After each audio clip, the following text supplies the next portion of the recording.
Hi மக்களே, welcome to siblings cooking. இன்றைக்கி என்னடா செய்யலாம் அப்படின்னு சொல்லிட்டு யோசிச்சுட்டு இருக்கும்போது நெக்ஸ்ட் வீக் 25 அன்னைக்கு வந்து கிறிஸ்மஸ் வரப்போகுது. சரி, கிறிஸ்மஸ்னால் என்ன, கேக்ஸு, ஸ்வீட்டு, அதுக்கப்புறம் வந்து சாக்லேட்ஸ் இதெல்லாம் தானே ஃபேமஸ். நம்ம ஒயிட் சாக்லேட் செய்யலாம் அப்படின்னு சொல்லிட்டு நினச்சோங்க நானும் எங்கள் அக்காவும். அதுதான் வந்து செய்யலாம் சொல்லிட்டு ஸ்டார்ட் பண்ணோம். ஃபஸ்ட்டு செய்யறதுக்கு வந்து ஒரு பவுல் எடுத்து நான் 6 டேபிள் ஸ்பூன் வந்து மில்க் பவுடர் ஆட் பண்ணியிருக்கேன் அந்த பவுலில். அதுக்கேற்ற மாதிரி ஆயில், ரிஃபைண்ட் ஆயில் எது வேணுமோ நீங்கள் யூஸ் பண்ணிக்கலாம். கிரவுண்ட்நட் ஆயில், ஸ்மெல் வர ஆயில் மட்டும் யூஸ் பண்ணாமல் மற்றது எது ரிஃபைண்ட் ஆயில் எது வேணால் யூஸ் பண்ணிக்கலாம். நான் வந்து கோக்னட் ஆயில் யூஸ் பண்ணேன். ஏன்னா கோக்னட் ஃப்ளேவர் எனக்கு பிடிக்குன்றதுக்காக நான் வந்து கோக்னட் ஆயில் யூஸ் பண்ணேன். அது கொஞ்சம் எவ்வளோ ஸ்பூன் எடுத்துக்கிறீங்களோ, மில்க் பவுடர் எவ்வளோ ஸ்பூன் எடுத்துக்கிறீங்களோ அதுக்கேற்ற மாதிரி வந்து ஆயிலும் அதே ஸ்பூனில் எடுத்துக்கணும். அதுக்கப்புறம் வந்து ஆல்ரெடி மில்க் பவுடரில் வந்து சுகர் இருக்கிறதால நீங்கள் சுகர் வேணும்னா ஆட் பண்ணிக்கலாம், இல்லைனா ஸ்கிப் பண்ணிக்கலாம். இதெல்லாம் போட்டு நல்லா மிக்ஸ் பண்ணிகிட்டே இருக்கணும். அந்த கன்சிஸ்டன்சி உங்களுக்கே தெரியணும். அந்த மோல்டில் நீங்கள் வச்சுருக்க எந்த மாதிரி மோல்டு வச்சுருந்தா மோல்டில் ஊற்றுங்க, இல்லைனா ஐஸ் க்யூப் ட்ரே வச்சுருந்தா அதில் ஊற்றலாம், எதில் வேணால் ஊற்றலாம். அந்த மோல்டில் ஊற்றுற கன்சிஸ்டன்சி உங்களுக்கே தெரியும். அந்த மாதிரி கன்சிஸ்டன்சி வரும்போது அந்த கன்சிஸ்டன்சி வர வரைக்கும் நீங்கள் நல்லா மிக்ஸ் பண்ணிகிட்டே இருக்கணும். நான் எப்படி மிக்ஸ் பண்ணுறேன்னு சொல்லிட்டு நீங்களே பாருங்கள்.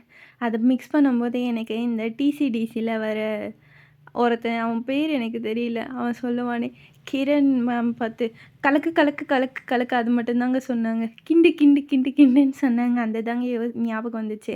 இப்போ அதுக்கப்புறம் நான் மோல்டு எடுத்திருக்கேன். மோல்டு வந்து கிறிஸ்மஸ் ஸ்பெஷல் மோல்டு தான் நான் எடுத்திருக்கேன்.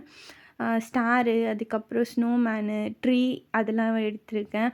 அதை வந்து இன்னும் கொஞ்சம் கலர்ஃபுல்லாக ஆக்கிறதுக்கு வந்து ஹர்ஷீஸ் கீசஸ் வந்து சிரப் வந்து யூஸ் பண்ணியிருக்கேன். அந்த சிரப் வந்து கொஞ்சம் கலர்ஃபுல்லாக இருக்குன்றதுக்காக யூஸ் பண்ணியிருக்கேன். நீங்கள் உங்கள்கிட்ட இல்லைன்னா அப்படியே கூட விட்டுடலாம்.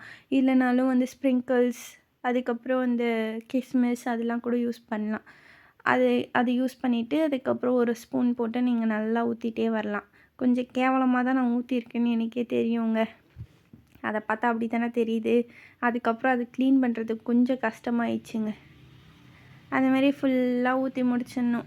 முடிச்சுட்டு அதுக்கப்புறம் நீங்கள் வச்சுருக்க அந்த எதுவாக இருந்தாலும் வச்சு நல்லா வந்து ஃப்ளாட்டாக பண்ணிடணும். அதை ஃப்ளாட் பண்ணால் தான் வந்து ஷேப் வரும்னு சொல்லிட்டு எங்கள் அக்கா சொன்னா. என்னை ஏமாத்துறதுக்கு சொன்னாலா இல்லை உண்மையாலுமே சொன்னாலான்னு சொல்லிட்டு தெரிலங்க. அதுக்கப்புறம் நான் வந்து 15 மினிட்ஸோ நம்ம தாங்க ஃப்ரிட்ஜில் எடுத்துகிட்டு போய் வச்சேன். எடுத்துகிட்டு போயிட்டு ஃப்ரிட்ஜில் வச்ச உடனே 15 மினிட்ஸ் இந்த பாத்திரம்லாம் கழுவுனாங்க. அவ்வளோதான், நம்ம செஞ்சதை கழுவிட்டு ஃப்ரிட்ஜில் எடுத்துகிட்டு போயிட்டு வச்ச உடனே பார்த்தா 15 மினிட்ஸ்க்கு அப்புறம் பார்த்தா அப்படியே ஃப்ரீஸ் ஆகிடுச்சுங்க. ஆனால் என்னென்னா அந்த மேலே அந்த சிரப் ஊற்றுனது மட்டும் ஃப்ரீஸ் ஆகலை. அவ்வளோதாங்க, நம்ம ஹோம்மேட் ஒயிட் சாக்லேட் ரெடி ஆகிடுச்சு. இந்த கிறிஸ்மஸ்க்கு நீங்களும் உங்கள் வீட்டில் ஒயிட் சாக்லேட் செஞ்சு ஃப்ரெண்ட்ஸ் அண்ட் ஃபேமிலிஸ் கூட என்ஜாய் பண்ணுங்கள்.